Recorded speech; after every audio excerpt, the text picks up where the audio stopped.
Kwa ujumla nimeridhika, nimefurahi pia kwa maelezo ya kijana wetu, namna ambavyo anaweza kupata elimu kupitia mfumo huu wa kompyuta, na kwa kuwa huu ni mkakati wa nchi nzima unawezesha wanafunzi wetu wote, na leo nimefurahi nimekuja hapa nimekuta pia inatumika.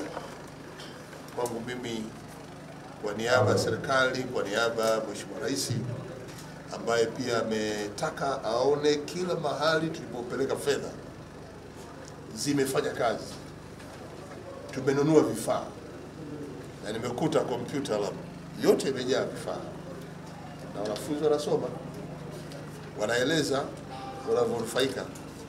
Hivi nipongeze halmashauri kukamilisha ujenzi huu na hatua ambayo imefikia mpaka kuwawezesha wanafunzi wetu kupata.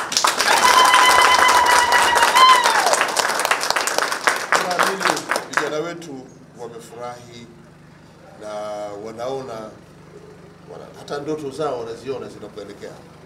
Kwa hiyo nyie mtumie vizuri kompyuta, muhakikishe procedure zote mnazipitia, ili kompyuta hizi msije mkabebesha mzigo ambao haukufuata utaratibu zikaharibika. Hii ndio rasilimali tulionayo kwa vijana wa Kitanzania na nyie mkiwemo.